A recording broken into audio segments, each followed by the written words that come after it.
MJ and Denny are suing NASCAR, and we're going to talk about it. Hola, ¿cómo estás? It is Chase Holden, otherwise known as Garage Guy Chase.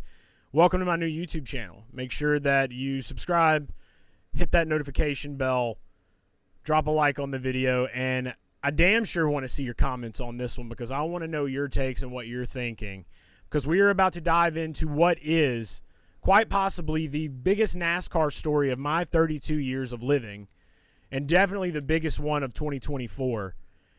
And it's the story of how Michael Jordan, Denny Hamlin, and Bob Jenkins, 2311 Racing, Front Row Motorsports, joining forces, not signing a charter document, and suing NASCAR in what is going to be a historic antitrust lawsuit. You're not going to want to miss anything from this one, so let's go ahead and get it unpacked. On September 6th, NASCAR, using its monopoly, went to all the teams at 5 o'clock and said, here's a 100-page agreement. Either accept it by 6 or you cannot have a charter to compete. Most of the teams folded because they couldn't afford to fight NASCAR. They couldn't risk their franchise. They couldn't risk their employees. 2 teams, my clients, did not fold. That's Front Row, and that's 2311. They decided somebody has got to stand up to this bully. Somebody has got to say enough is enough, and that they are going to file this lawsuit so that NASCAR could come into the 21st century and give these teams and drivers a fair economic chance to match the fact that NASCAR fans do not go to see these races to watch Jim France. They go to watch these races for these teams and these drivers.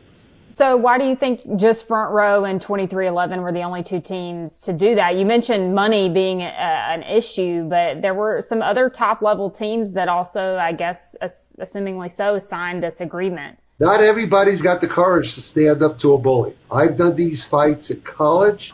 I've done these fights in the NFL. I've done these fights in the NBA. Not everybody will stand up. Not everybody will take the pressure. Not everybody will take the risk. Some people will go along on scraps. 2311, Front Row have had enough. Somebody has to say, this is enough. That's what they've done. So the video you just saw was attorney Jeffrey Kessler speaking with Carla from Dirty Mo Media, kind of giving a brief rundown of what's happening right now. So hopefully that helps you out a little bit. But we're going to go a little bit deeper on this video. We're going to be breaking down this lawsuit. I have in my possession the official document that was turned in.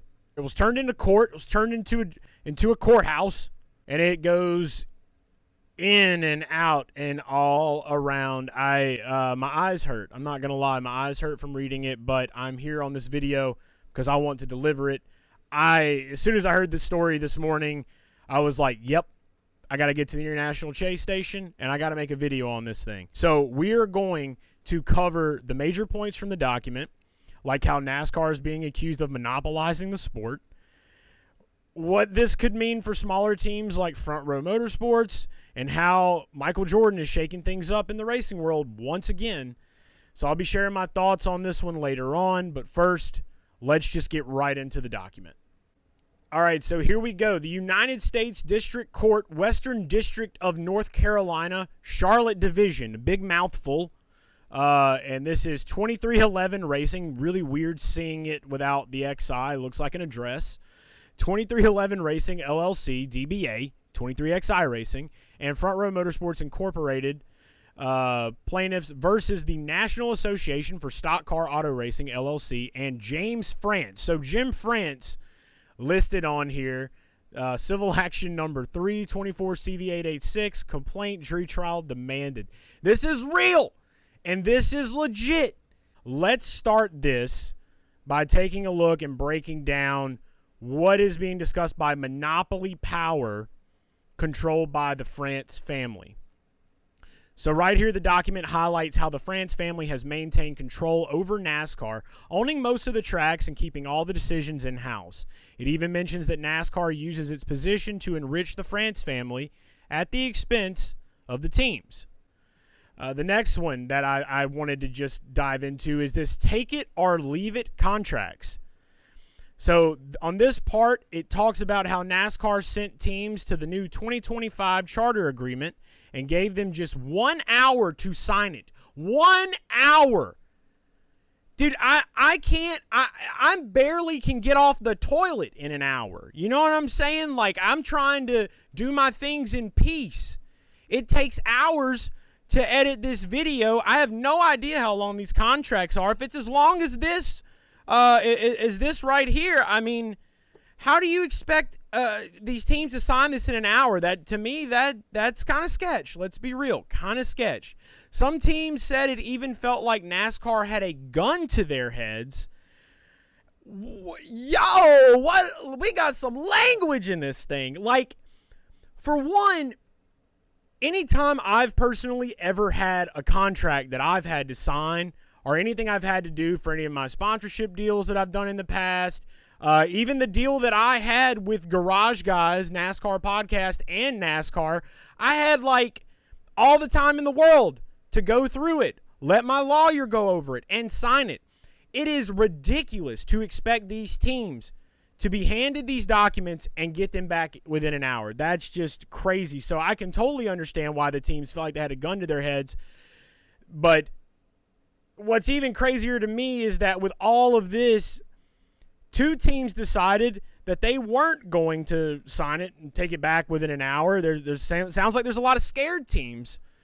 But not MJ, not Denny, and not Bob. They just went and put their ball sacks on the France family dining table. I mean, that's you got to give them respect for that. Let's dive down to the non-compete clauses here on this document. So check this out. They're also not allowed to race in any other stock car events. NASCAR has locked them into their own series and won't let them explore other opportunities. NASCAR's acquisition of ARCA is mentioned, which essentially eliminated a potential competitor in the stock car scene. So now that we've kind of went over that document, some of the key points that I've mentioned, which I hope you are just mind-boggled as I am, let's bring this back to the Front Row Motorsports part with Bob Jenkins. FRM has been in NASCAR for over 20 years now, guys, 20 years. They've had huge moments. 2021, Daytona 500. Michael McDowell, even though he's on his way out, that was a big moment for them. And if you remember, after that race, they had some pretty good finishes. The money you get from winning these races is good, but it doesn't last forever. Even with this success, though, they're still struggling to turn a profit. And that's because of this current system that we're in right now. Bob's been very vocal about how the lawsuit is creating a fairer system for smaller teams like his. And you know, without teams like Front Row, NASCAR just really loses its competitive edge. And those are the teams that have kind of been the backbone of NASCAR for a lot of years. I mean, obviously there's the big teams like Penske and Hendrick, what have you, but these smaller teams are what makes NASCAR NASCAR. It's what makes it great. It's what makes any form of racing great, really. It's that grassroots effort of trying to do something big with a little bit. So I do like that part. Kind of going back over this, but it does say, and I did read a quote earlier where it was saying Jenkins wants a system that rewards teams for their investment. And this lawsuit might be the only way to get that change. Now, a lot of people are going to be like, okay, is this even going to be a lawsuit? Is this going to be a laugh it out of court? Let me tell you why I don't think that's the case. We're talking about Michael Jordan. 6-time NBA champion Michael Jordan. This man only knows how to win. One of the winningest winners of all times. Kind of the father of winning, if you will. And he's got plenty of quotes out there that I'm not going to go cite right now where he talks about, I'm here to win. I'm here to win. We're here to win. He's going to carry that mentality in to this lawsuit. And to be very fair and honest here, I think it's stupid greedy of what's happening, not just for the fact of, you know, it's kind of very blatantly obvious how one-sided this whole thing is, right? You just got $7.7 billion from this new deal that you did with Max and Amazon, TNT, and what have you. You go build this huge media facility to start your own network. Great idea, by the way. I think I talked about that a little bit in 2021. And you're also going to Mexico City. Activation's going to be out the ass for that. And that's not a bad thing. You're putting money in good places. But don't forget about the teams. If you don't have teams, what do you have? And I was watching on X earlier. They had a video that I saw where Kenny Wallace was talking about how something like this happened back in the past, and they were at Talladega, and they were just like, oh, well, that's fine. Y'all don't have to race. They all went on strike, and they just, like, promoted the Busch Series. This is on TV, dog. Everyone's going to see this, and everyone's going to know what's wrong. You can't escape in this world that we're in right now. Even if NASCAR wins this or 2311 and FRM back out, they're going to get sore treatment from NASCAR more than likely, because I, for one, can definitely vouch that when you get on the bad side of certain people, blackballing is a real thing. And if you don't think that happens, you're out of your mind. It's very easy to make enemies when you're in a big playground like this, right? Especially when you're as big of a name as Michael Jordan or Denny Hamlin. You know, if this was just Front Row Motorsports going in, they wouldn't have blinked an eye. They would have laughed it out the room. And FRM, I'm not going to say Bob would have tucked his tail, but it would not have been as big as it is right now. The bottom line is this. NASCAR is just now coming out of a lull. And we can be honest, it's been in a lull.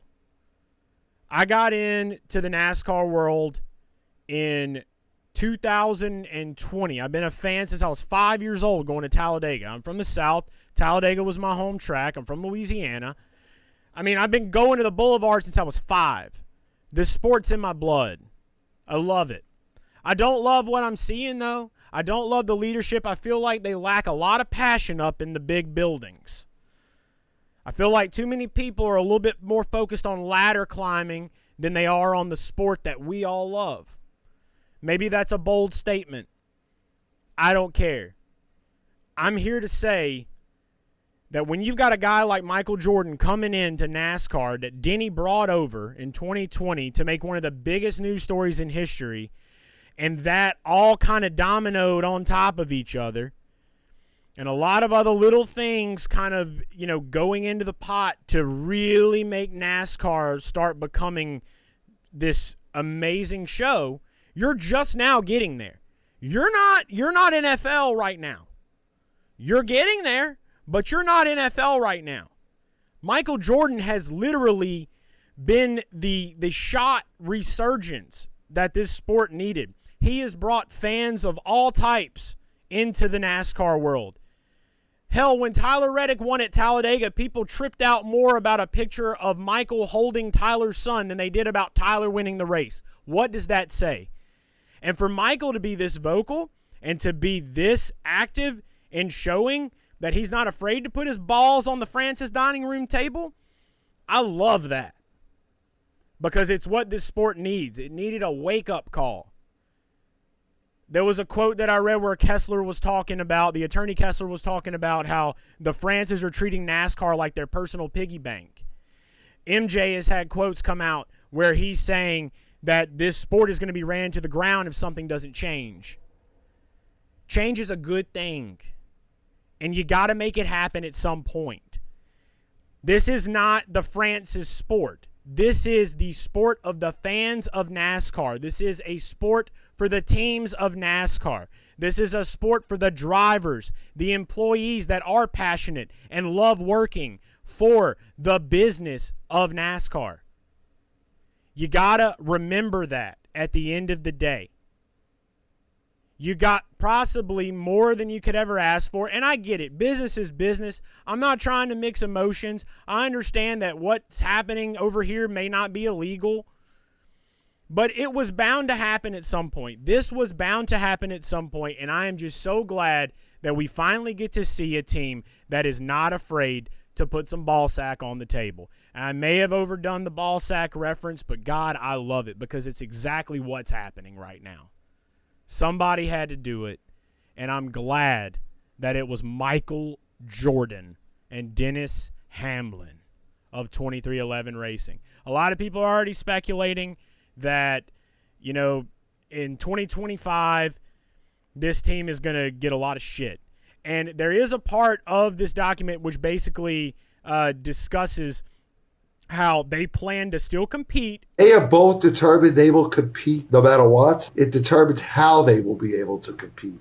You know, if we get our injunction, they'll be able to take charters and compete as a charter team.